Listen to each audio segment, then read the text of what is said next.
भूचाल और सूरज के उपासक, ये कब चित्र है दोस्तों।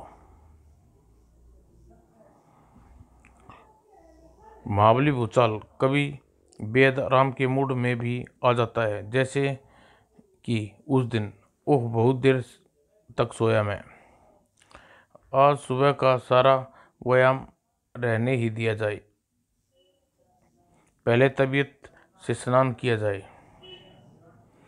और महाबली भूचाल ने तालाब के जल में गहरी डुबकी लगाई। डुबकी लगाकर उसने गहरे पानी में तेजी से गोता लगाया और तालाब की सतह को लगभग छूता हुआ फिर ऊपर उठने लगा। अरे वह क्या है? एक लाश, उसके शरीर पर भारी पत्थर बांधा है।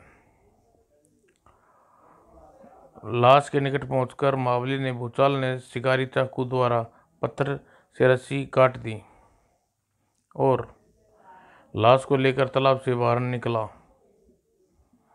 फिर लाश को तालाब से बाहर निकाल लाश के मस्तक पर चंद्रमा का निशान। मेरा ख्याल है कि यह मेरा पहचाना हुआ है। लाश को अच्छी तरह देख महाबली भूचाल ने फिर उसी समय जंगल के एक हिस्से में बुरी तरह रो रहा था। न केवल स्त्री बल्कि पशु भी और पक्षी भी। ठीक उसी समय एक पेड़ पर महाबली भूचाल, जंगल का राजा महाबली भूचाल कबीले के लोगों का रुदन देख ही अचानक कबीले के लोगों के सामने पेड़ से नीचे कूदा। इसे पहचानते हुए सरदार तंबो उप लाश को देखते ही मोंगो सरदार तोबाची के मुंह फाड़ कर बड़ी जोरदार चिल्लाई और चिल्लाते हुए रोया। तभी मोंगो कबीले के लोग की भीड़ को चीरता हुआ सामने आया सरदार तोबोची का तीसरा बेटा कुरांग। इससे पहले सांगो कबीले के लोग मेरी भी हत्या कर डाले, मैं उसकी लाशों का ढेर लगा दूंगा।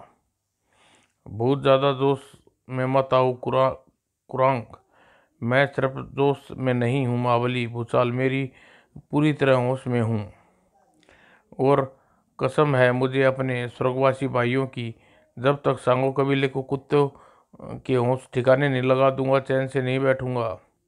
अपनी बात को पूरा कर कुसांग एक पल के लिए भी वहां न रुका। महाबली भूचाल ने उसे पुकारा, अरे सुनो तो कुरांग। सरदार ताबोची, कुरांग क्या कह रहा है? तुम्हारे दोनों बेटे को सांग और विरांग अब इस दुनिया में नहीं रहे महाबली।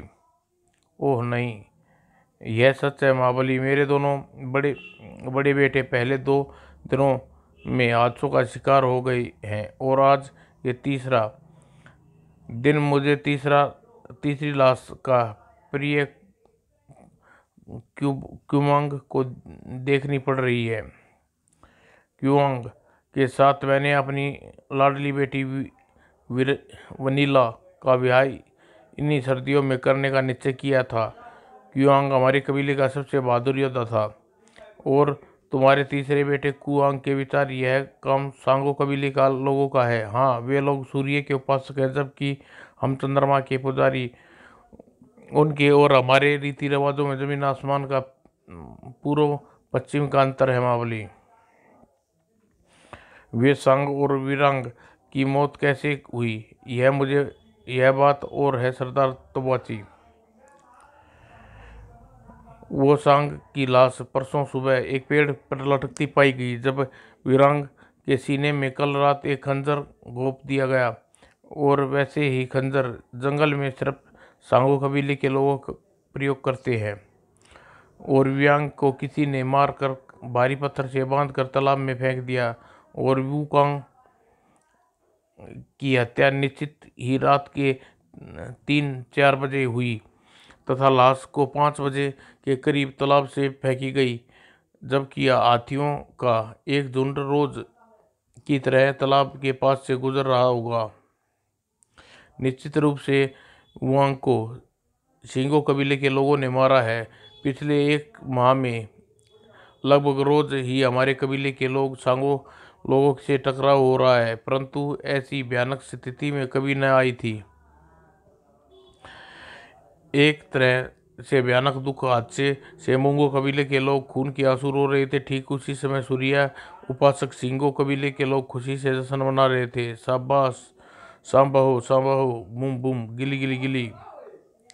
तभी एक जीप द्रुत गति से सांगो कबीले के उत्सव मनाते नाचते गाते लोगों से कुछ दूर आकर रुकी और धाए। कबीले के लोग सन्नाटा छा गया। तभी आकाश में हवाई फायर करने वाले मार्किन सिंगो कबीले के सरदार को बेतासा निकट आया। मुबारक हो बोतासा, सुना है तुम्हारे यहाँ बेटा का जन्म हुआ है। तुम उत्सव के जोश में भंग किया एक हवाई फायर ने। शिकारी साहेब, तुम लोग आ गए हमारे इलाके में। तुम से कहा है न इस जंगल में शिकार की इजाज़त नहीं दे। ऐसा कुछ कहा था तुमने, हमें याद नहीं। हमें टांग सरदार बोतासा क्या कह रहा है ज़रा सुनना तो। बच्चे के जन्म की खुशियाँ मनाते रहो सरदार, हमारी तरफ से यह तोहफा रखो। यह क्या है?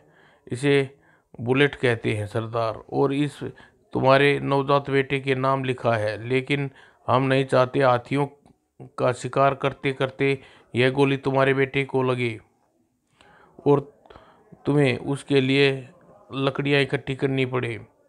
दोस्त कमीना, धमकी देते हो मुझे? मैं तुम्हें अभी हुआ तुम्हारा बच्चा बहुत प्यारा है सरदार, शायद अक्लमंद भी। देखो रो कर कह रहा है मेरे बेवकूफ़ बाप को अच्छे शिकारियों की बात मान ले।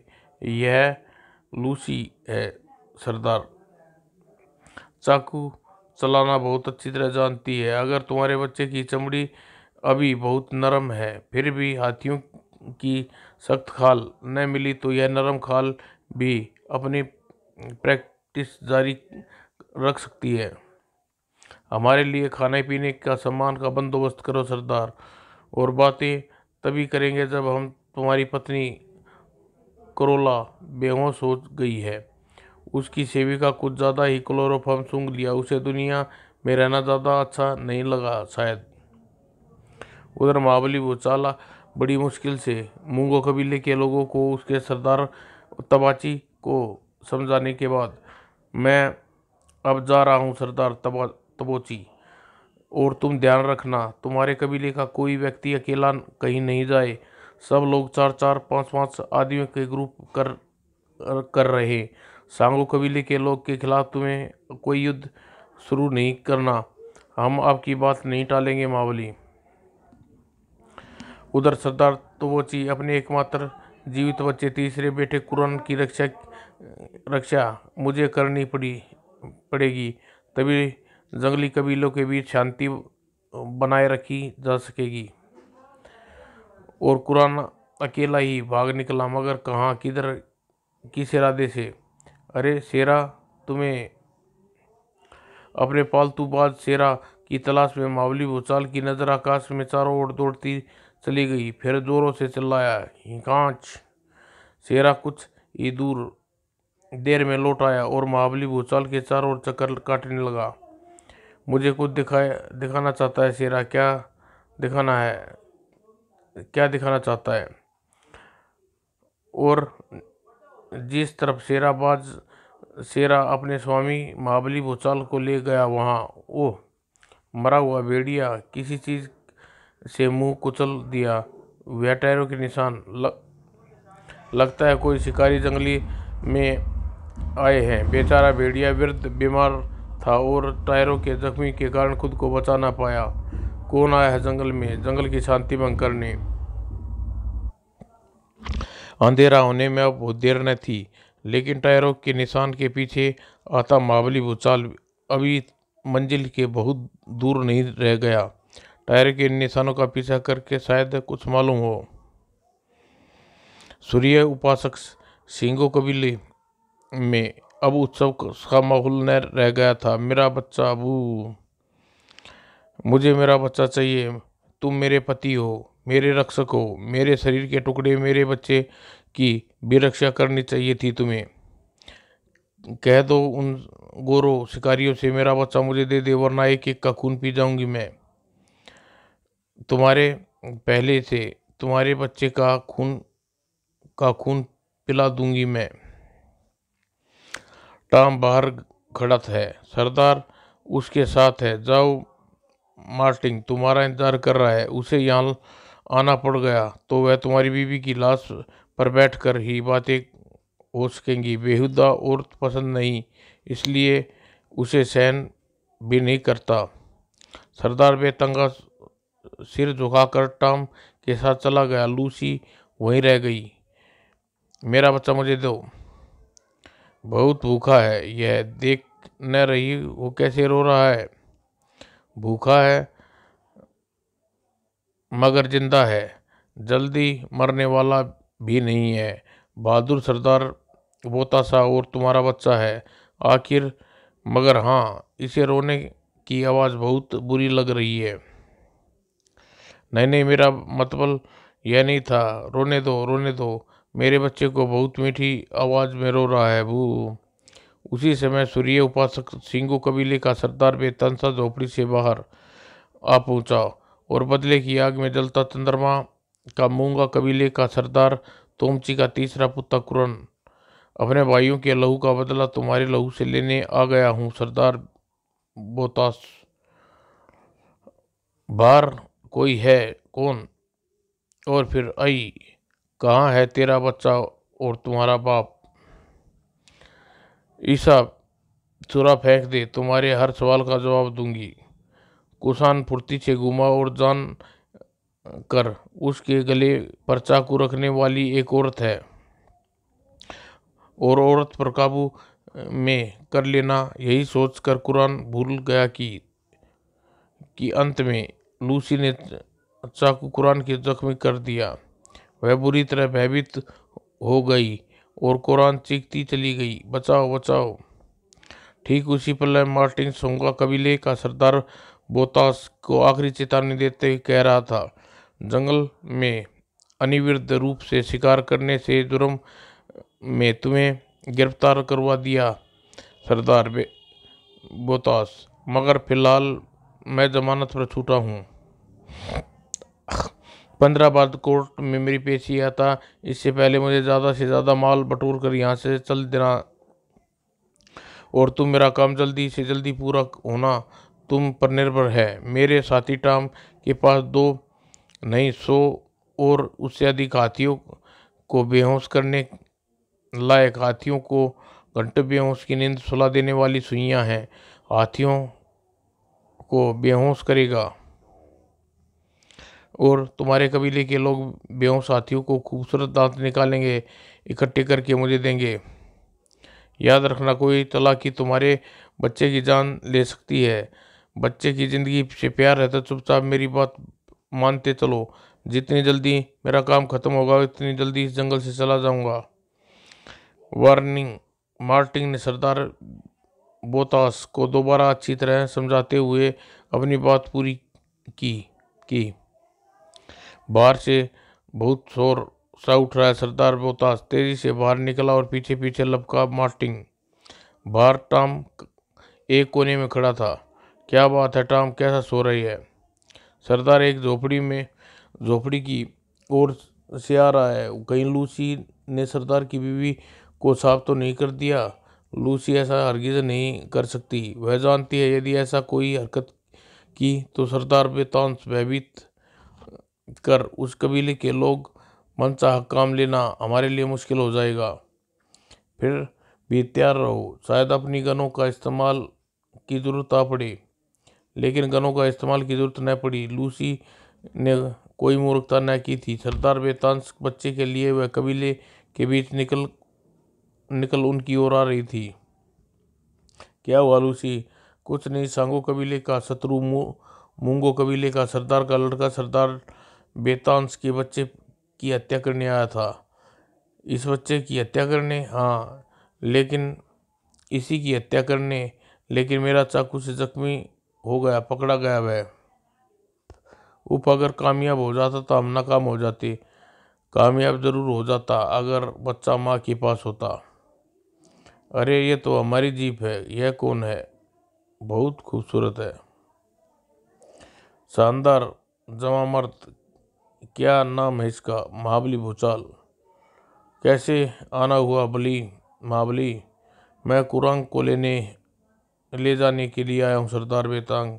कुरांग हमारा शत्रु हरगिज नहीं, अब यहाँ से जिंदा नहीं जाएगा। सरदार ताबोची, कल कुरांग की लाश भेज दी जाएगी महाबली, वैसे ही जैसे सियांग वीरान और कुबांग की लाशें भेजी थी। होसांग वीरांग और फुआंग की लाशें? क्या मतलब है महाबली? हम पर किसी की हत्या का झूठा इल्जाम क्यों लगाया जा रहा है? सरदार बोतास के चेहरे पर नकली आश्चर्य नहीं है, लेकिन हुआंग विरांग और कुआंग की लाश सिंगो कबीले के लोगों को प्राप्त के द्वारा नहीं की गई तो कौन हत्यारा है? और जब महाबली भूचाल ने सारी बात सिंगो कबीले के सरदार बोतांस ने बताई, सूर्य देवता की कसम महाबली, इन तीनों की हत्याओं में से किसी भी हत्यारे हमारी कबीले का व्यक्ति का कोई हाथ नहीं है। और यह दुष्ट हमारे दुश्मन चंद्रमा के उपासकों सरदार का कपूत अवश्य ही मेरे दूध मुँहे बच्चे की जान लेने आया था, और हम इसे नहीं छोड़ेंगे। कल भगवान सूर्य जैसे ही आकाश में प्रकट होंगे, कुआंग की बलि दी जाएगी। और भगवान सूर्य प्रकट न हुए तो? हा हा हा हा, मूर्खों जैसी बात कर रहे हो महाबली। भगवान सूर्य प्रकट न हुए तो? हा हा हा हा, तुम भगवान सूर्य को प्रकट होने से रोक दोगे महाबली? हाँ, रोक दूंगा। अच्छा, कुआंग को जीवित छोड़ देंगे, यह वचन है हमारा। और महाबली, भगवान सूर्य अपनी मर्जी से प्रकट होते हैं और अपनी मर्जी से प्रकट नहीं होते। तुम उन्हें किसी भी हालत में प्रकट होने से नहीं रोक सकते। मैं अवश्य रोक दूंगा सरदार बेतांस, लेकिन कुआंग को जीवित छोड़ने के साथ साथ तुम्हें चंद्रमा उपासकों से शत्रुता की बात हमेशा के लिए भूलनी पड़ेगी। यह बेवकूफ़ नहीं जानते कल सूर्य उगना ही नहीं है? क्यों? प्रातः 4 बजे सूर्य को ग्रहण लग जाना है। कल पूरे दिन ग्रहण योग है और इस प्रगति के चमत्कार द्वारा सुरंग की जान बचनी निश्चित है। और सूर्य उपासक सिंगो कबीले के लोग पक्के वचन के पक्के हैं। हमारी जीप यहाँ आने वाली इस गोरा जंगली कौन है टॉम? वह शकल से टार्जन का बाप नजर आता है। हिंतिस बाप नहीं, बापू जैसा बुढ़ नहीं। यह आने से पहले एक बात पूछनी है तुमसे जाने से पहले एक बात पूछनी है सरदार तुमसे। सरदार बेतांस, यह लोग तुम्हारे कबीले में आए हैं गोरे अजनबी कौन है? वो मेहमान है मेरे, कोई शिकारी विकारी नहीं, ना ही हाथीदांत बेचने वाले। उन्हें कुछ भी बताने से मना किया है। मुझे कुछ नहीं बताना चाहिए। शिकारी विकारी नहीं यानी? और हाथीदांत के सौदागर भी नहीं हूँ। बस यह सरदार उस गोरे जंगली से हमारे बारे में कुछ नहीं कह रहा। बताएगा कैसे? उसका यह बतास भी तो हमारे पास है। मरना है साले ने मैंने पहले ही अच्छी तरह धमका दिया, और हमारे बारे में किसी को कुछ नहीं बताएगा। बोतास उधर। अच्छा सरदार बोतास, मैं जा रहा हूँ, सुबह मिलूंगा। महाबली भूचाल आंधी तूफान की तरह आया और वहां से तुरंत जा रहा था। शीतल मद हवा झोंके उसे जाता देखता हुआ कुसंग बुरी तरह आकंती को भयभीत अवस्था में चीखा, नहीं नहीं महाबली, मुझे ऐसा छोड़कर नहीं मत जाओ, लोग मुझे मार डालेंगे। कुरांग को बचाना मेरे लिए मुश्किल तो नहीं, परंतु थोड़ा धैर्य रखने का परिणाम शायद अच्छा सिद्ध हो। सिंगो कबीले के लोग अपना दुश्मन मानते हैं, यह अच्छी नहीं। दोनों कबीले की दुश्मनी हमेशा के लिए खत्म हो जाए। 2 घंटे बाद तुम्हारे बेटे कुरांग को सूर्य उपासक सिंगो कबीले से छुड़ाना मेरे लिए असंभव नहीं है सरदार तबूचो, लेकिन एक शर्त पर सरदार बेतासा, तुमसे हमेशा के लिए दुश्मनी भूलने की संधि करना होगी। उन हत्यारों के साथ संधि नहीं सरदार, यह बात हरगिज स्वीकार नहीं करेगा। तो मैं कुरान को बलि चढ़ जाने दूं? नहीं नहीं, हम युद्ध करेंगे सरदार, सूर्योपासकों का सर्वनाश कर देंगे। हम उसकी होहास, विरांग और वांग की हत्या की है। हत्या उन्होंने नहीं की। द्रांग, शायद तुम्हें महाबली भूचाल की बात पर शुरू से नहीं सुनी सरदार। बोतास ने सूर्य देवता की कसम खाकर कहा है कि हताश, विरांग और वांग की हत्या में उनका कोई कबीले के लोगों का कोई हाथ नहीं। उन्होंने झूठी कसम खाई होगी सरदार। खामोश, जिस तरह हम चंद्रमा के उपासक चंद्र देवता की झूठी कस्में नहीं खाते, सूर्य उपासक सूर्य देवता की झूठी कस्में नहीं खा सकते। मगर सरदार, तुम बाहर जाओ। द्रांग, मुझे महाबली से बात करने दो। द्रांग कुछ अप्रसन्न सा बाहर निकल गया। द्रांग हमेशा तुम्हारे साथ रहता है सरदार तबाची? हाँ, मेरा अत्यंत है। वैसे द्रांग थोड़ा गुस्सैल स्वभाव का जरूर है, लेकिन मेरा परम विश्वसनीय है। ओह, तो रात को भी द्रांग तुम्हारे साथ रहता है? नहीं नहीं, जब मैं सो जाता हूँ तो अपनी झोपड़ी में चला जाता है। मैंने उसे पास बिल्कुल ही एक झोपड़ी दे रखी है। रात को थोड़ी सी तेज आवाज में पुकारूं तो फौरन चला आता है। बढ़िया आदमी है, लेकिन थोड़ा बदकिस्मत भी है। 7-8 वर्ष पहले इसके माँ बाप दोनों सूर्योपासकों से हुई एक लड़ाई में मारे गए। तब से यह मेरे साथ रहता है और घर के सदस्य की तरह हूँ। तुम्हें अपने कुछ आदमियों को तैयार रखना होगा सरदार ताबोची, जो मेरे कहे अनुसार कार्य करे, आदेश पर चले। शायद उन से कार्य लेने की जरूरत न भी पड़े, लेकिन यह आवश्यक है सरदार। तो बस, यदि कुरांग को खुद न छोड़ा तो उसे छुड़ाने के लिए, वैसे भी जंगली जीव जंतुओं की मदद से मैं स्वांग कुरांग को छुड़ा सकता हूँ। मगर अगर लेकिन चंद्रमा को उपासकों को सूर्योपासकों में सुलह कराने के लिए दोनों कबीलों के एक दूसरे की शक्ति से भयभीत कर संधि के लिए विवश करना होगा। कितने आदमियों की जरूरत पड़ेगी महाबली? 10 आदमियों की। शांगो कबीले के पास सुबह 5 बजे लगभग प्रबंध हो जाएगा। ठीक है, मैं जाता हूँ, थोड़ी देर मैं आराम कर लूँ। अवश्य महाबली। उम्मीद तो नहीं कि मूंगो कबीले के लड़ाके की जरूरत पड़े। यह क्या, वनराज और शेर अभी तक मेरे लौटने का इंतजार में जाग रहे हो वनराज? वो मेहमान मेरे कोई शिकार विकारी नहीं, ना कोई दांत बेचने वाले। उप सरदार, बेतास गोरे मेहमान हाथी दांत के सौदागर हो सकते हैं। यह क्यों मैं भूल गया कि सुबह 5 बजे करीब रोज ही जंगल में हाथियों का झुंड सूर्य उपासकों के कबीले के निकट से गुजरता है और 7:15 बजे के करीब यहाँ से नदी में नहाता है। उप शहर में के सफेद पोश हाथी के दांत के लालच में इस जंगल में आ ला सकता है। यह क्यों भूल गया मैं इसे? पहले हाथी दांतों से लालची हाथियों को नुकसान पहुंचाने मुझे कुछ करना होगा। आज रात सोना हमारे भाग्य में नहीं है। वनराज, आओ कुछ काम करें। और जंगल में कुछ लोग जिनकी आंखों में नींद नहीं थी, अगर नींद थी भी तो वे सोना नहीं चाहते। चुप हो जा, कम वक्त क्यों काएं कर रखी है? वहाँ बच्चे बच्चे लाने मत लूसी, बेकार है, ज़्यादा रोएगा। ओह, मुझे नींद आ रही है। टॉम, तुम संभालो इस बच्चे को। और मुझे कोई काम है लूची?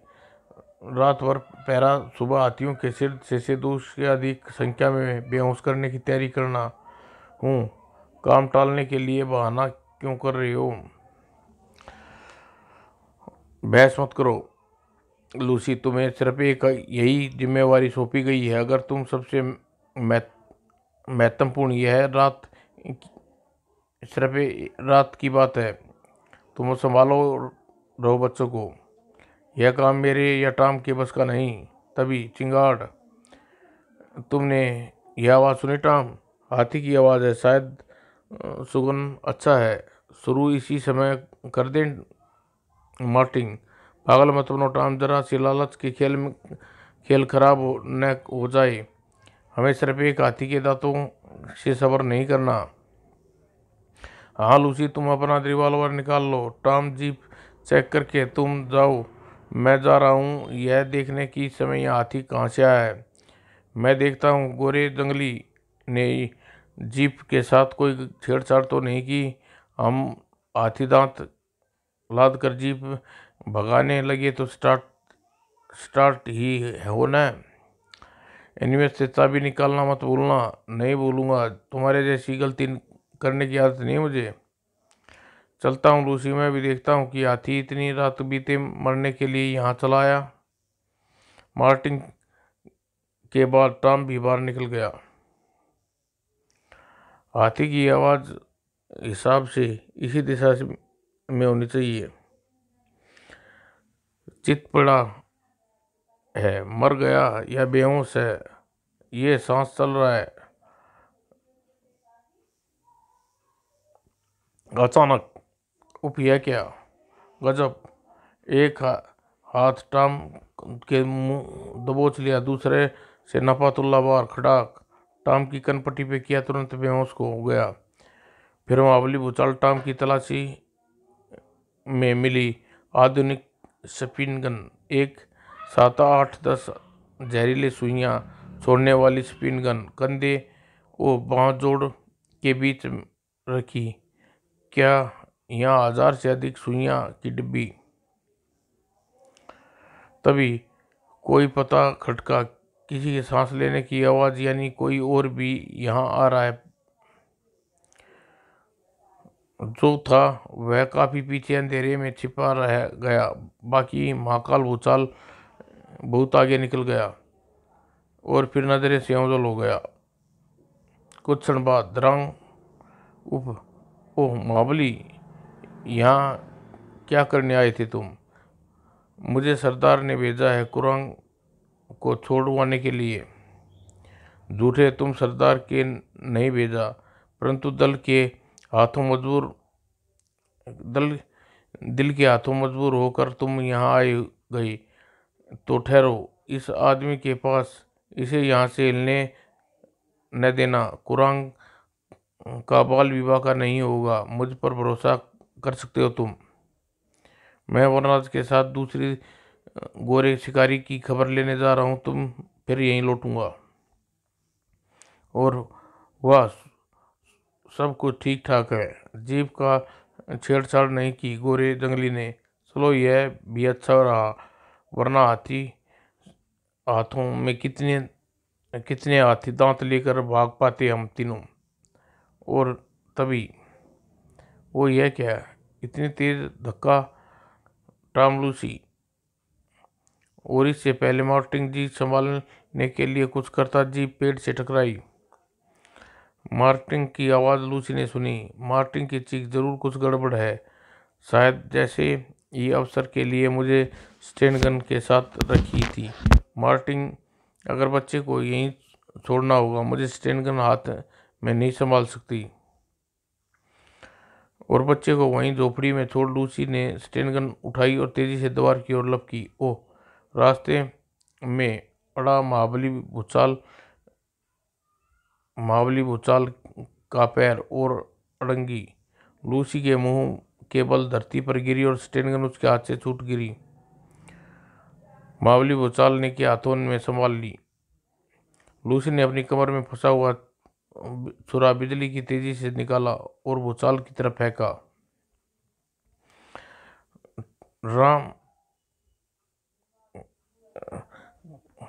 टॉम किस्मत खराब थी जो एन मौके पर महाबली भूचाल पर छलांग लगाई और बीच में लूसी का फेंका चाकू उसके दिल में उतर गया। बड़ी जल्दी होश आ गया यह, और टॉम रिवॉल्वर निकाल कर गोली लूसी के कलेजे में उतार दी।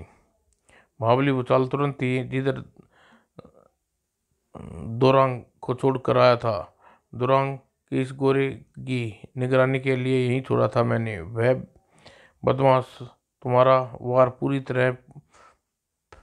तरह पड़ने से पहले ही गिरने की मुद्रा में आ गया। मैंने महसूस भी किया था कि वो अभी धोखा खा गया। उसने धोखे से मुझे मेरे ही चाकू से मुझे मार दिया। वैसे मैंने हुरांग विरांग और कुआंग को धोखे से मारा। हुरांग विरांग को तुमने मारा, मगर क्यों? क्योंकि मैं सरदार तोबाची की बेटी वनीला से शादी करना चाहता था, जबकि हुआंग विरांग मुझसे सख्त नफरत करते थे और हुआंग से ही वनीला की शादी करना चाहते थे। परंतु रुआंग के मैं मारने नहीं बचाने ही आया था। सरदार तोबाची के कहने पर नहीं, वनीला के कहने पर। महाबली वनीला चाहती थी कि वांग और विलांग की हत्या मैंने की। उसे बताना भी मत। सरदार तोबाची ने इसीलिए कहा था कि परम विश्वसनीय विश्वास पात्र ही विश्वासघात करते हैं। काश वह जानता होता। अगले दिन सूर्य ग्रहण था। सूर्य प्रकट नहीं हुआ। सूर्य उपासकों में हलचल मच गई। अरे, महाबली भूचाल ने सूर्य प्रकट नहीं होने दिया। सूर्य प्रकट नहीं हुआ। हाथियों का झुंड कब से अपने रास्ते पर से गुजर चुका था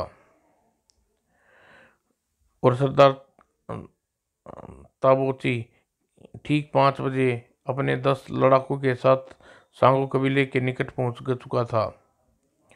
लेकिन लड़ाई का अवसर नहीं आया, क्योंकि हमारे सूर्य देवता को प्रकट होने से महाबली होने दो। महाबली, हम आपकी हर बात मानने के लिए तैयार हैं। कुरांग से माफी मांगते हुए उसे आज़ाद कर रहे हैं। आज नहीं सूर्य देवता, अब कल प्रकट होंगे। हाँ, अब चंद्रमा उपासकों सूर्य उपासकों के बीच सुलह संधि हो जानी चाहिए। आइए सरदार तबाची, मेरा मेरा प्यारा बच्चा गिली गिली गिली और महाबली भूचाल सरदार तोबाची और कुरान को बता दिया है हुरांग का विरांग विपांग का हत्यारा कौन है। समाप्त दोस्तों।